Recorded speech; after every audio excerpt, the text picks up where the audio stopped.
The Samsung Galaxy S24 Ultra embraces what it means to be Ultra, a phone that transcends the smartphone category. It offers more than any other phone and somehow manages to improve upon last year's Ultra in every way.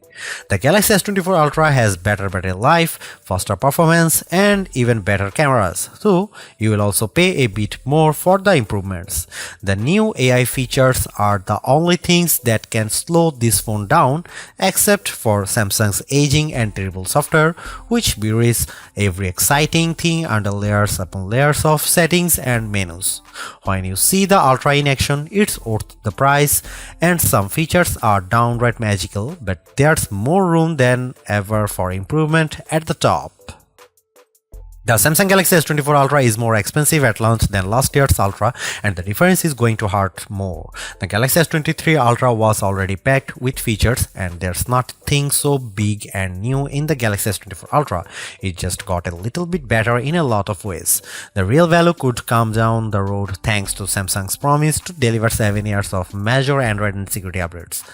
That length of long-term support was unheard of only last year, but now we have 7 years of support for the best Android phones, with Apple lagging behind offering only 5 years of support. Samsung can promise breathlessly, but until we get to year 7, we won't know if it will truly deliver. Apple has literally delivered on the long-term promise a dozen times already across a wide range of iPhones. Google and Samsung not once. There is already reason to be skeptical. Buried in Samsung's latest terms of service is a notice that the current slate of AI features may only remain free for a limited time. Frankly, we have no idea what that means, and it's too early to speculate. But it is weird in a way that seems like Samsung is building legal backdoors to weasel out of expectations. Apple doesn't do that, only time will tell if Samsung holds up. I bought a Galaxy S23 Ultra last year, trading a Galaxy S21 Ultra for it, and I am sad to report that trade-in deals and discounts at launch are not as enticing as they were a year ago. If you are trading up from last year's model, expect to pay hundreds over your trade value. I would still say it's worth making the leap just this once. Older phones are going to be left out of the newest AI features more and more with every update. That means values could plummet the first time Samsung delivers bad news and drops the features built-in on the Galaxy S22 Ultra or something even newer.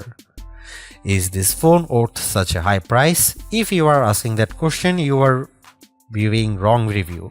You want the Galaxy S24 Plus, which is probably worth it.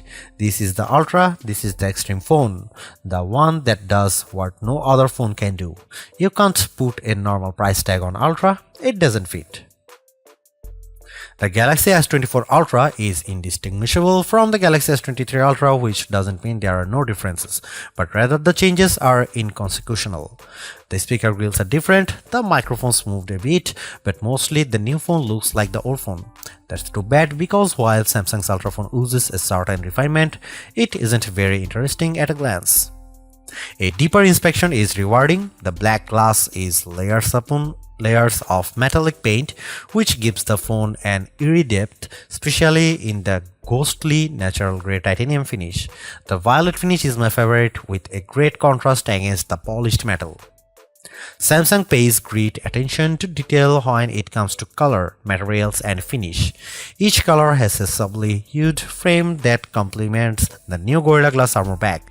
The titanium black is all black, while other color options age into warmer frame tones.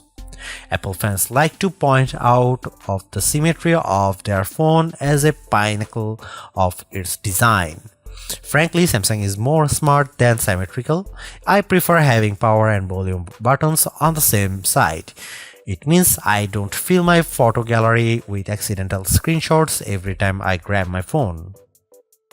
Like Apple, Samsung has opted for titanium on the frame this year, but it doesn't make as much difference as it does on my iPhone 15 Pro Max. The Pro Max managed to shed considerable weight this year versus last year, about half an ounce. The Galaxy Ultra, it's a single gram lighter at most. If you have never played with an Ultra, you really need to pick one up and pop the pen. Did you know the S Pen clicks? There is no reason for it. It could just pop out, spring-loaded, but instead the S Pen has a clicky top that is extremely satisfying. Oh, the S Pen is also motion sensing stylus with a Bluetooth camera remote button, but Samsung hasn't neglected the clicky top. Of course, the S Pen isn't just built for fun, it's one of the most surprisingly capable accessories ever. It is as precise as a professional drawing tool, not like a big, clumsy, rubber-tipped stylus that you can buy for an iPhone. It also has Bluetooth built in, so the side button can act as a remote control for other features on your phone, especially the camera. That's right, the Galaxy S24 Ultra ships with a remote camera shutter release, which is an accessory I actually bought to go with my Nikon DSLR. The Galaxy S24 Ultra is flat this year, ending a run of screen curvature that began with the double black diamond slope of the Galaxy Note Edge and subtly resolved itself into a signature Samsung look that refined and reduced the effect of the bezel around the edges. On the front and back, Galaxy S23 Ultra has gently rounded curves that make the phone feel much nicer to hold. The Galaxy S24 Ultra is more sharp, and though it isn't uncomfortable, it feels conspicuously big. The display on the Galaxy S24 Ultra is excellent, as good as you'd hope to find on a premier smartphone. It's huge, bright and colorful, especially using the vivid color tone option. There are plenty of adaptations for this display, including adaptive brightness and color tones that measure ambient lighting and adjust the display to look its best. In bright outdoor light, the display can boost to a stunning 2600 nits, which isn't quite the brightest you can find, but you won't need any brighter. Even more interesting might be the extra dim option. The Galaxy S24 Ultra can maintain good color fidelity even down at 1 nit of brightness. That's dim enough that you could almost check your messages in a movie theater, but then you'd be an extra dim ultra jerk, but you could. There is an always on display mode, but Samsung also still makes its unique S View cases, which provide a small window for time, weather and notifications peeping through a wallet cover case. It's a very cool case feature that Samsung never abandoned, even if we haven't checked them out for a while. Could the Galaxy S24 Ultra display be any better? Absolutely. There are phone displays that can reach 144Hz refresh rate too, that may be faster than a human eye can actually see. It would be nice to Samsung to give up the fight against Dolby Vision on its phone displays and TV sets. If you watch a lot of Netflix shows, looks better when you compare a display with Dolby Vision against a display without. It seems like a silly omission for Samsung not to support Dolby's HDR video standard when it supports Dolby Audio.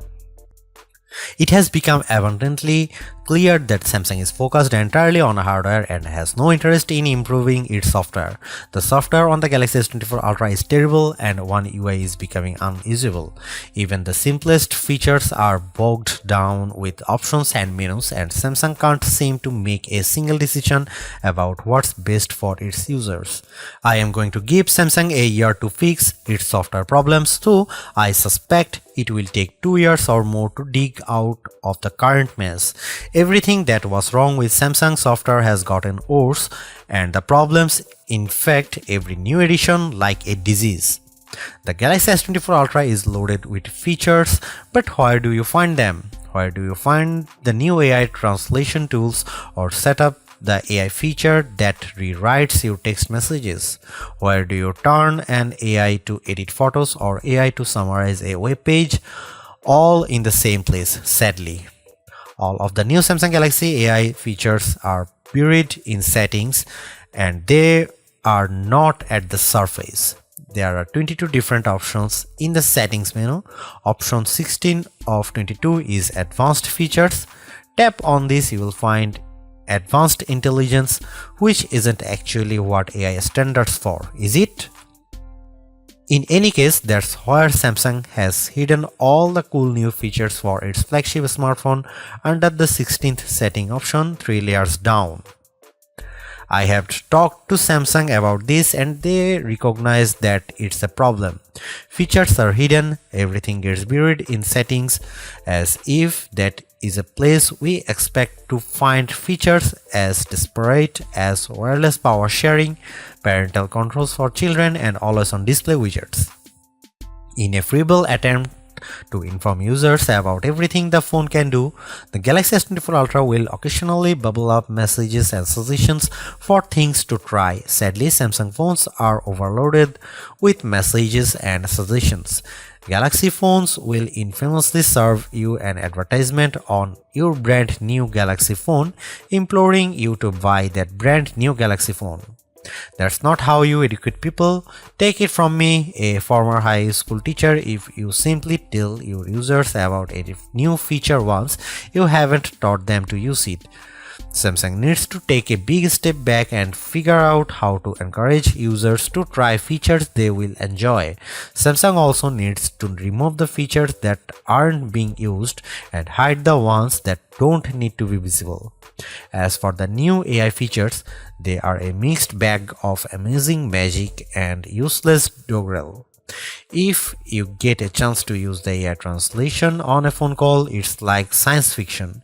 It feels like you have stuck a babblefish into your ear and you are living in a fantasy future.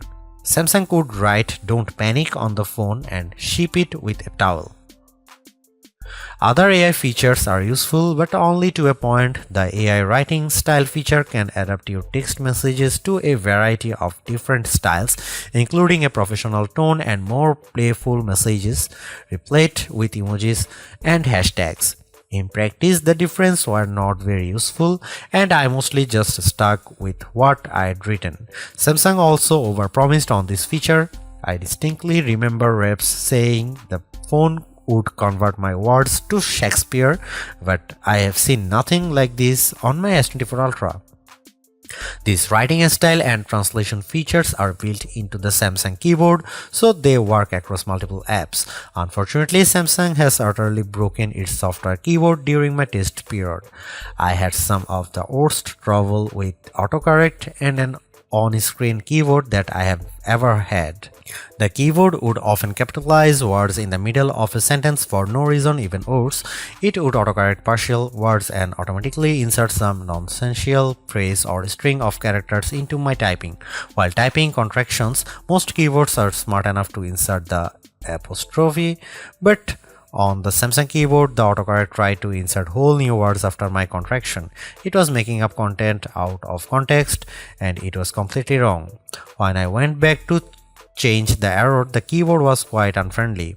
While the Apple iPhone keyboard assumes that a backspace after autocorrect means the autocorrection was bad, the Samsung keyboard sticks to its guns and makes changing errors incredibly tedious.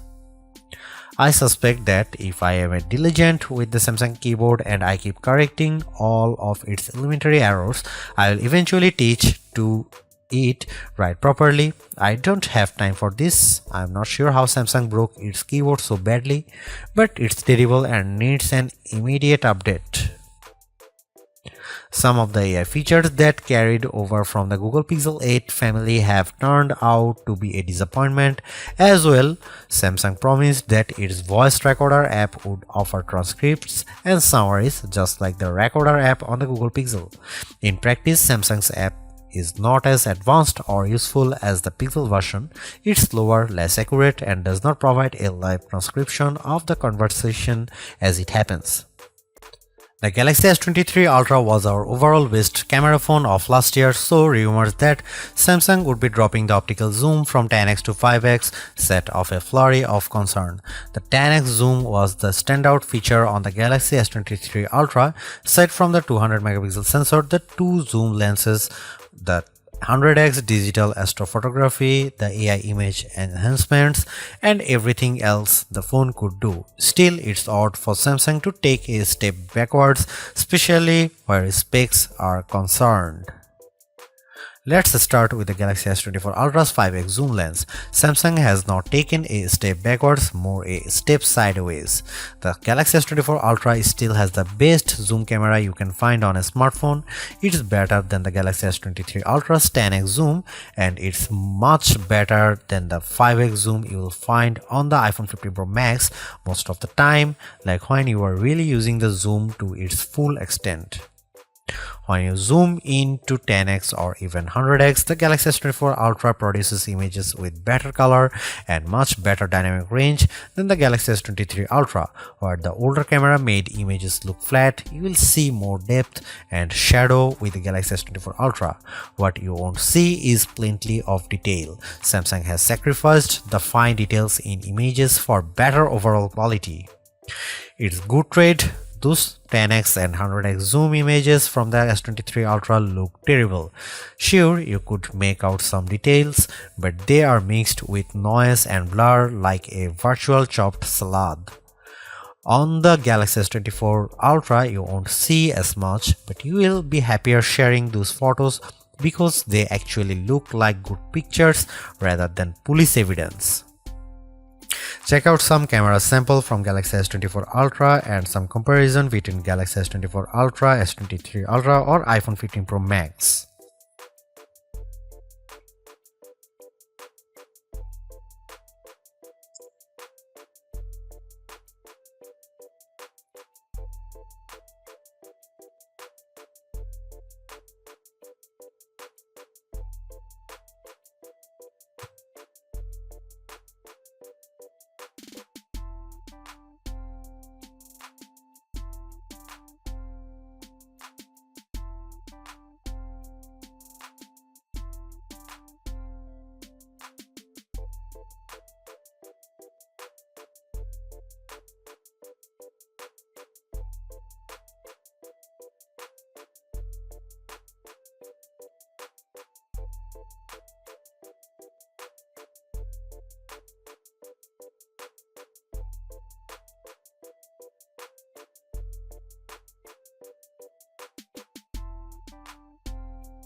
A refreshed design does not make a true upgrade. New features, new technology, and lifestyle enhancing alternations do.